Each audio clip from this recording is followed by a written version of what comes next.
would keep me waiting, I would wait a lifetime. In tricky situations, I will be a lifeline. Nobody's meant to be fighting alone. That's why I take you home. I never felt something like this before, no. Keep coming back for you time after time. Maybe I'm losing my mind, but yo, guys, what's going on? We're down here in the Rack Studios. We got Gail Kasper on. Also, guys, make sure you check out Planetary Design and Rack Mortgages. Just remember, you tell them Embrace the Power sent you, because it'll be down in the link below when you see it later. Click on it and go ahead and order some stuff for Father's Day, or those people that like to hunt outside. Gail, what's happening, girl? Oh my God, it's so great to be here. Thank you for having me. Oh, awesome. Mike G, how you feeling today, brother? I cannot complain. I got new toys, the Stream Deck. Check it out, man. It's dope, man. I'm loving it. Got new little toys, little gadgets, the holidays. It is what it is. Isn't that the most fun? Isn't it the most fun when you can get those gadgets and brand new stuff? Yeah, of course. Hey, well, boys and their toys, man. I love that. I love that. That's like football. Love football. Love to see the guys excited about the game. So. Oh, absolutely. And you got something to cheer about, because Jalen Hurts and them are doing pretty good. So you're an Eagle fan, I take it. Yeah, sometimes I love to watch the players in general. I think that there's some extraordinary talent out there. So across the league. So I kind of keep my eyes open for that. All right, good. Because as long as you didn't say the Cowboys, we'll be okay. I think Philly would shoot me. As you started, you have on your Instagram and a several on your website, you started this kind of men almighty thing. And, in the current environment we're in, where we've been like, and I'm not even going to go down this dark road of 30 years or 15 years plus of ultra feminism. Why did you get into that realm of, starting to talk about, men, some of the issues they're having, but also some of the things they need to kind of, do to go into this 21st century to be just a little bit better at what they do, Well, that I love that question, and I don't mind tapping into feminism or any of that, because I'm a woman. So, and I work very, very hard to attain the goals that I have. Nothing was handed to me.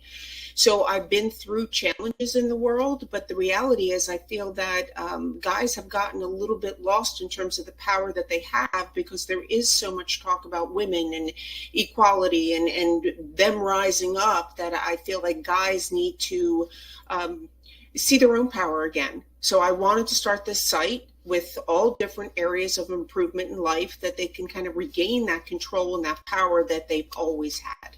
Whoa. But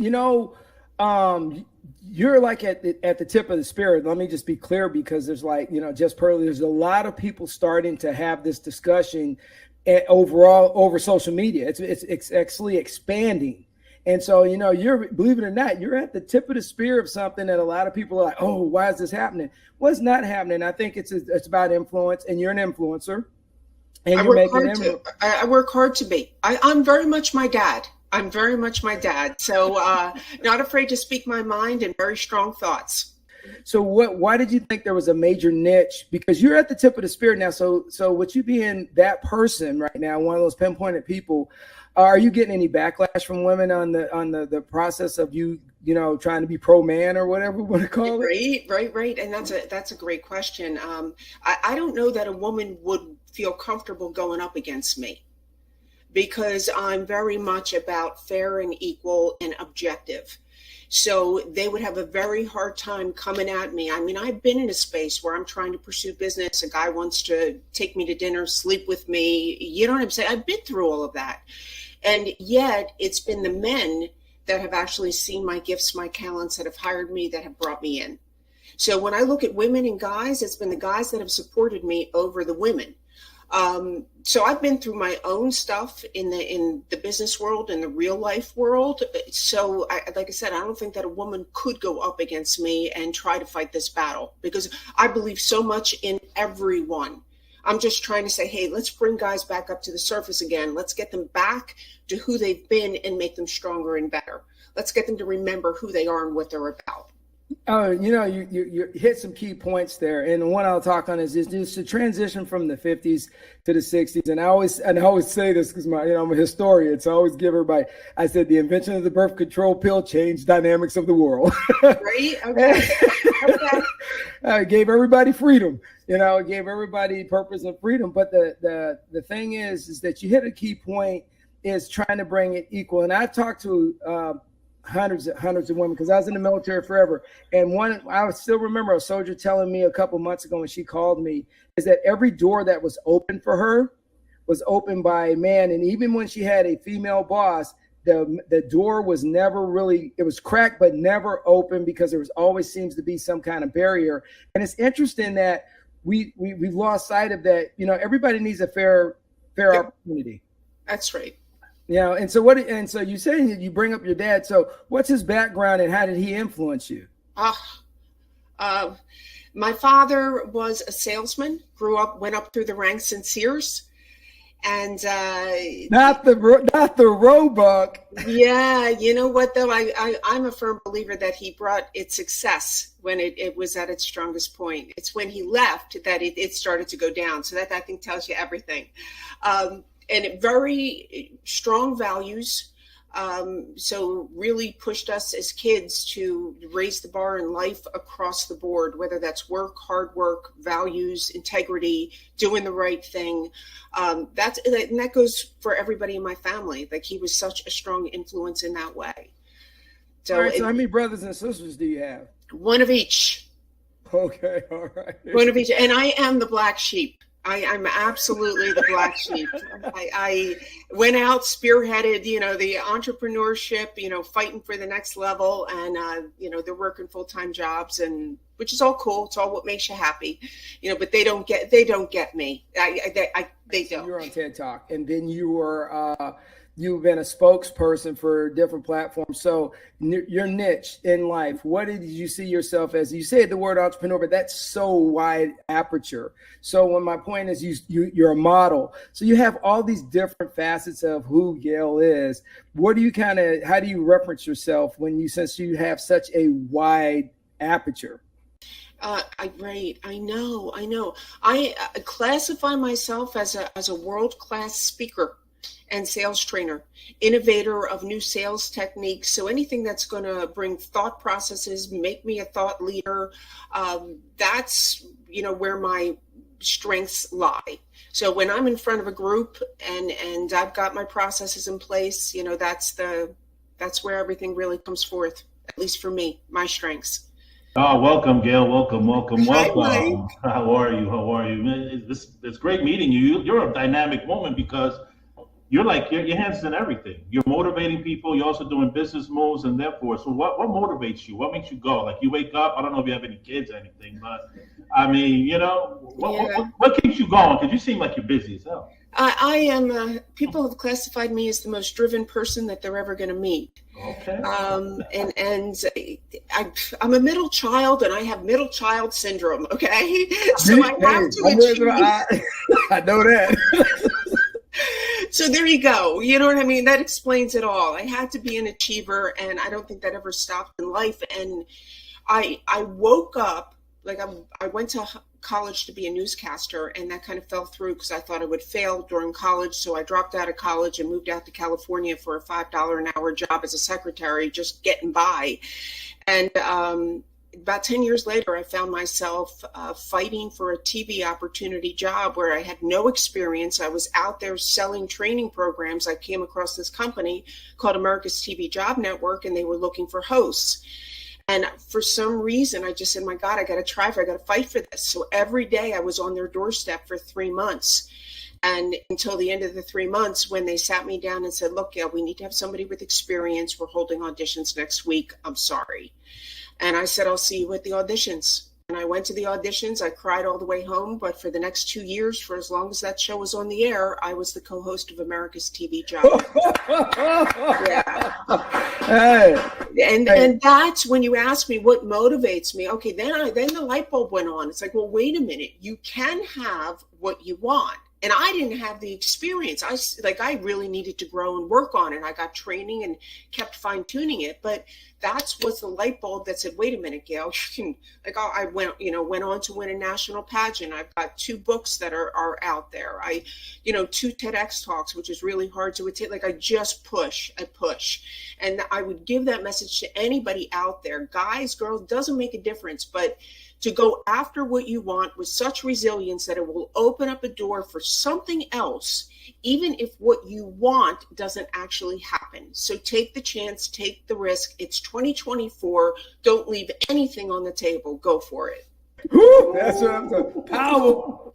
You just motivated me. That is, and here's what's going to lead to my next point is, as I've looked at the fitness of men over the last few years, and I've seen Gordon Peterson, and everybody talks about men's strength in their hands and men's mentally and physically are not where they need to be. Well, I think social media and just technology has kind of changed Western society. And I always say that, and everybody goes, why do you always say Western society, Vince? And I said, because when you look at other countries that don't have the technology yet, the men are still men. They still have to do those things to survive.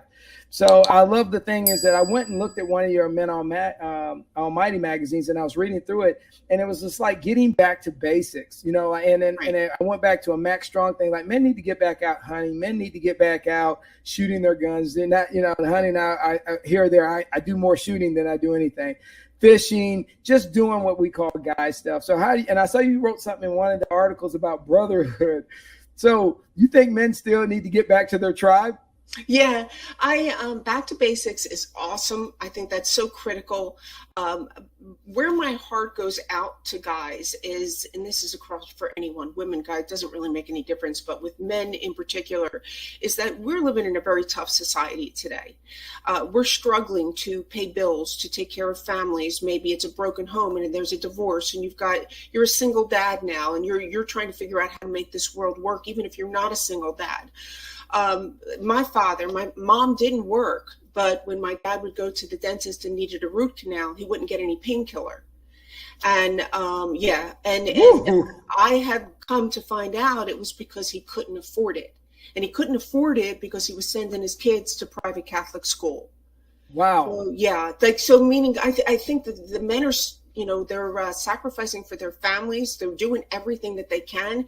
And it's a matter of, how do I find the time? How do I fit in fitness? Because I would love to have that 6-pack, but I got to figure out a way to make that happen and fit it into my world. So in other words, I empathize with what's going on. One way that they can do that is to get back to basics. Just get back to what is going on in your schedule that you can find some time to do. Whether it is getting out for that walk and you're with your kids, or they're at the playground, or you take a little bit of a jog and you're playing around with your kids outside, whatever that might be, but do something. One of the things I love to do is shovel. I mean, I know Tampa, you guys don't have to worry about now, that. if you said you were in Wisconsin, I said, you guys are shoveling ice up there in Philly, because I remember back in the day, Philly used to get snow. And every time I see it, it's ice. Right. But I think too, what is it you can be doing around the house? How can you be, now it's like I have pull-up bars right here inside my place so that I can walk past them and do something. In other words, make your time productive, even if you're sitting there watching television. Find ways to fit it in. It's, to me, not about the perfect body. It's about health. So being as healthy as you can. That's one thing. I get up at 3 in the morning, 4 in the morning, I go to the gym, and everybody always goes, man, what's your schedule? It's like, here's the thing is, you got to make it work. And it's easier to sit around and come back. And, I reduced alcohol in my life, and I just made a lot of changes that I felt needed to happen. So, because my daughter, my youngest daughter, who's like 19, has these comments like, anytime I start getting a little bit of a gut back in the day, she'd go, hey, Dad, you're not meeting the sexy dad team. You need to get back to lose that gut. Oh, she did. And she hurt my feelings one day. So ever since then, I'm like, all right, I'm living in the gym, because she was like on me about it all the time. But hey, so I'm going to transition real quick to USO, because I'm a veteran. I did 30 years in the Army, and you were with the USO. And so tell me, how was that experience being out with the soldiers and kind of doing that USO thing? Because it looked like you had a great time. I did. And because they looked at me like I was someone, and I look at that situation, and they were, they're the heroes. They made me somebody during that time that I was there. The opportunity to have met them, I had signed 21,000 posters to be sent over to Iraq and Afghanistan. Wow. And, I did some personalizing when I was there, but the rest of them were shipped over. But that's nothing compared to what they've done for us and how they've sacrificed. And what an eye-opening experience. Thank you, for your service.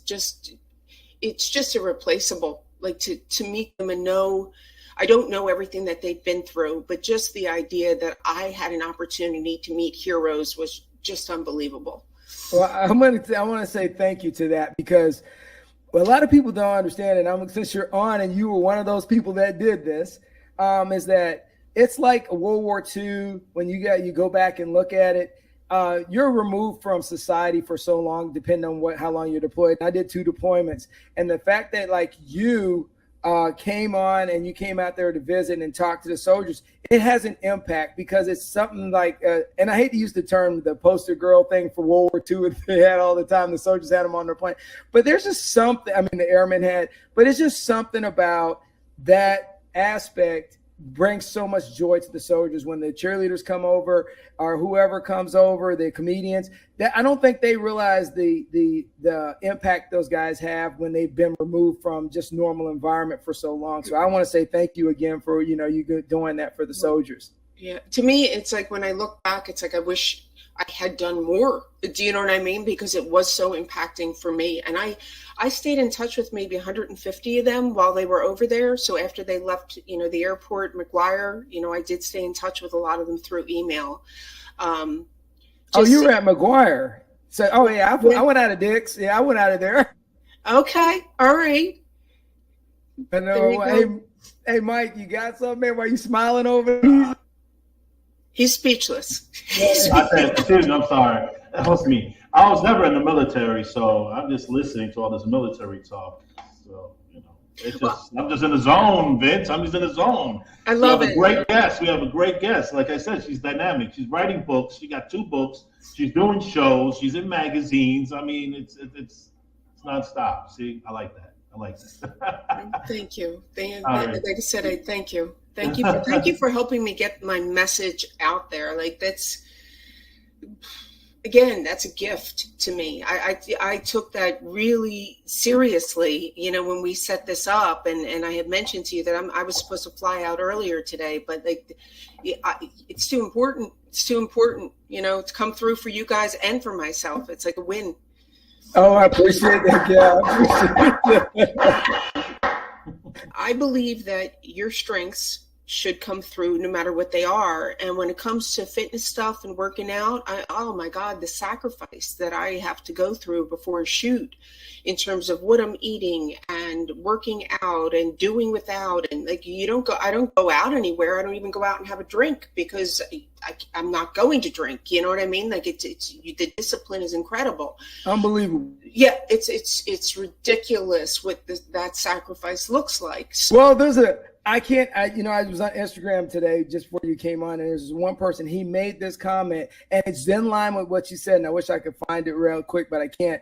He literally stated this. He goes, why are we promoting body positivity when you really should stand back and look and appreciate hard work, and that people staying in shape and the amount of work it takes to be able to stay in shape and maintain a lifestyle? Why is it being put to the backside, and we're promoting and making it okay to be out of shape and know your truth or whatever he said? But he really brought me to thinking that, the people that get up in the morning and put themselves through the diatribe of trying to stay fit, that should be, he said, everybody can't do it. That should be, kind of celebrated, not ostracized.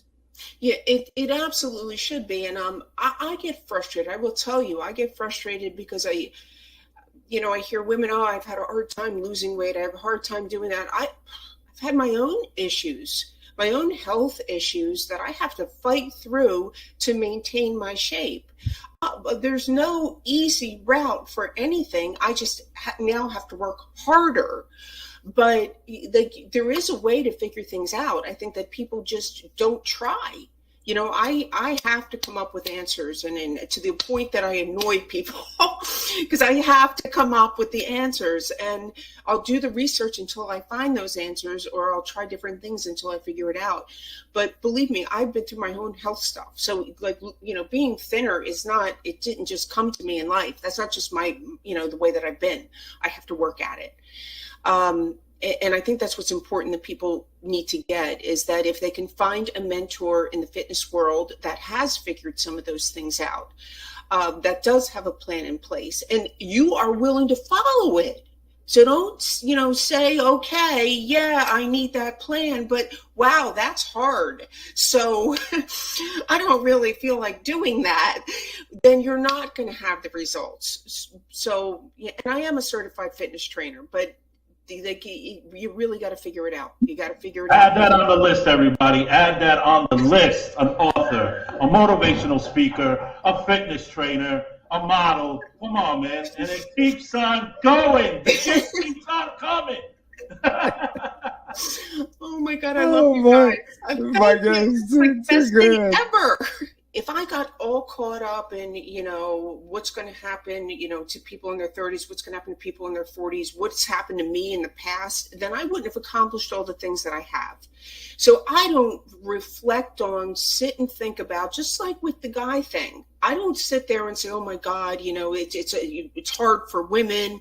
I don't sit there and say that. I go after my goals, and whatever happens in that process happens. And I think if we as a world would stop worrying about what everybody else is doing or where we are, okay, I'm 40, I'm 50, I'm 60, or whatever the age is, stop worrying about it and start living. Then you're going to find an internal peace that's going to take you to where you want to go. But this bullshit about like worrying about, you know, what other people are thinking or saying or where they're at is not helping anybody, and it certainly isn't helping them. Well, I mean, it's contributed to like the mental health of our society. I mean, the amount of rants I see on Instagram, sometimes I literally go, you know, you might need to go jog or something, you know. And I think that is the key. The more unhappy you are in your life, the more you're going to attack other people. Start finding who you are. Start building those strengths. Start working toward your goals. Forget about everybody else. Because that's really what's happening, is that I'm not happy with myself. Well, you're not happy with yourself, then go out there and start living. Stop sitting on your ass, do something about it. That was Max Strong's message last week. I don't know how hard it is just to get outside and do something. I'm a David Goggins fan anyway, so you know. All right, I love him too. I think he's awesome. So what advice would you give modern men today in our society if you know, you've talked to hundreds of men on different things. I read your book. You've talked to dating coaches. What are some of the advice nuggets you've taken since you've taken on this challenge? What are some of the things you've learned that you say, hey, you know, if you had to give a message out to young men today about dating, what would you tell them? Work on confidence would be the number one thing that I would say, is in this confusing world of guys, girls, you know, who's what, where, and rising above, figure out who you are, work on you. Don't worry about, I got to find a girl. I got to find a girl. I got to, you know, I want her to be hot. I want her to be this. You know, worry about building yourself. Worry about education. Worry about, you know, finding a hobby that you are so skilled at and so talented at that a girl is attracted to you.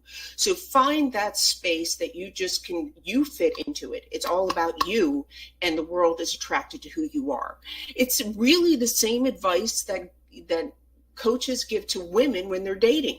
Stop worrying about going out to marry a guy and start to live your life.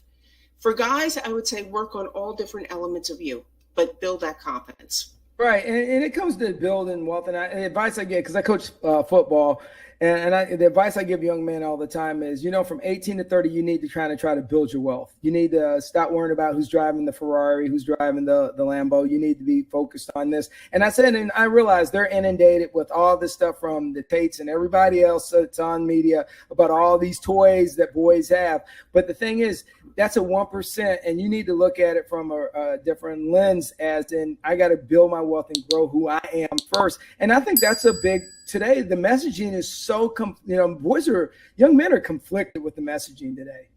Yeah, and you're in a great space because they're trying to build excellence, in a sport. You're trying to build excellence, and that they have to. Like, if I were in that space where I'm just working with a bunch of young men, it would be about posture and public speaking and refinement in those areas, that they would have that power in themselves to take it forward into college and after college and work and all of those things.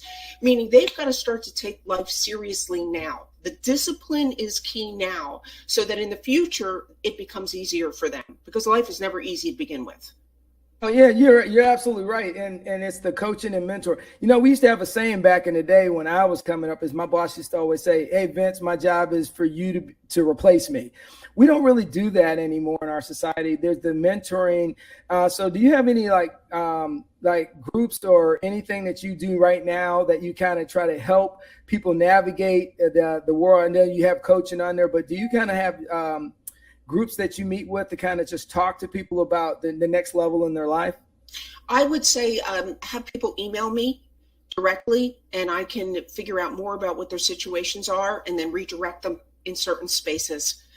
So have people email me. All right. So you want them to go to your website, or do you want them to go DM you? They can DM me on Instagram. That's totally cool. I get all my DMs, or they can go to gail@gailkasper.com. That is my personal email address. So yeah, I was shocked when we wrote. We were like, well, let's see if Gail will come on the show. We were shocked when you wrote me like right back. I was like, what? I said, Mike. I said, she wrote us right back. I said, all right, too cool, too easy, man, too easy. I know. It's to me, that is like you get back to people, you respond, you take responsibility when you don't. Like I was supposed to have a conference call a week ago, and it was the second time I missed the call, and I'm like, I got to call this woman and just I just screwed up. Like, own it. Crap happens, and just own it. I said, I can't just text her back and say, sorry, missed it. I had to call her and say, right. I am really a screw up, apparently. You got to go old school. Oh my God. Like own it in life. Don't run from it. Again, that's just another message across the board, to take responsibility. I don't see enough of that. People hide, and ultimately you're going to be a conflict within yourself when you hide. It's the freedom of saying, yeah, I screwed up, or whatever that might be, however you handle it, that will enable you to be at peace with yourself. So yeah, that accountability piece. Hey Mike, before we get out of here, what you got, Mike G? Man, it's been a great pleasure, Gail, to have you on the show. Thank you. It's a great time right now going into the new year. It's going to be the second New Year's show on our caliber. Thank you. And I wish you a good trip. And it's great to have you. Thank you so much for having me here. Thank you.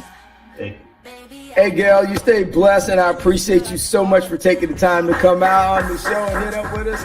And as me and Mike G always say, keep it rolling. Thank you so much. Thank you for having me, Vince. It's been great. I could have talked to you guys all day.